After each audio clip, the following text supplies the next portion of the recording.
All right, welcome back to Coach Garcia's World Geography. Today we're going to be talking about physical processes.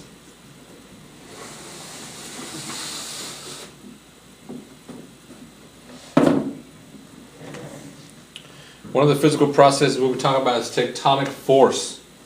Okay, the lithosphere consists of large tectonic plates that move relative to each other. Okay, there are four types. We have transform boundaries, which where the plates are rubbing together side by side. Then you have convergent subduction, where the plates are meeting together and one is sliding under, pushing the other one up. Then we have divergent. This is where the plates are pulling apart. Okay?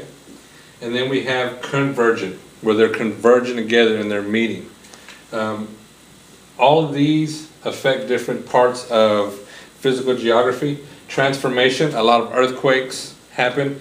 The one example is the San Andreas Fault out in California. Then we have the convergent subduction boundaries. Most mountains are created with this type of plate tectonic force. And then we have divergent, where they're pulling apart.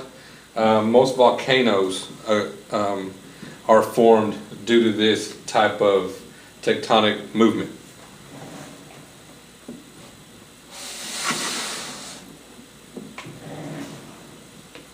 Another physical process is weathering.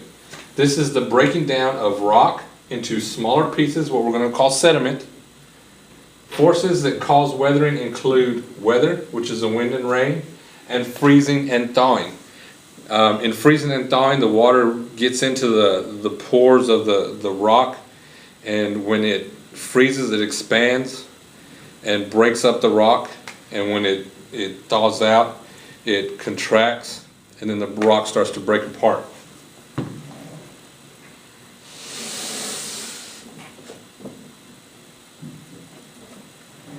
The next type we'll talk about is erosion. Erosion is the movement of weathered rock caused by gravity, as in landslides, or water, wind, and ice. These are all ways erosion can occur.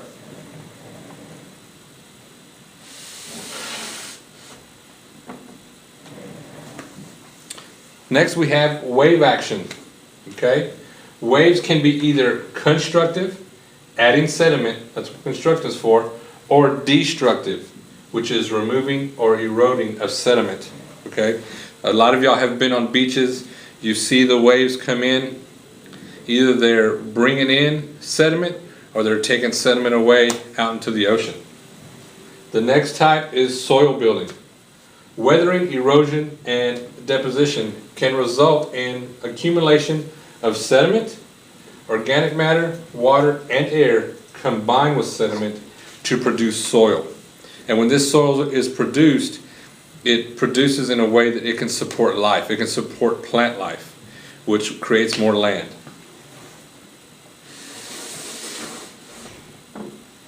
And the biggest example you're going to see that we will talk about in our classroom is going to be a delta, where a river is bringing the sediment down, and when the ocean current hits the mouth of that river, it knocks that sediment down, and over time, over a period of time, combines, and landforms start to appear at the mouth, and that would be a river delta. This is all for physical processes. If you have any questions, make sure to write them down. We can discuss them, or you can put them on Edmodo for me to see. Make sure you take good notes, and good luck.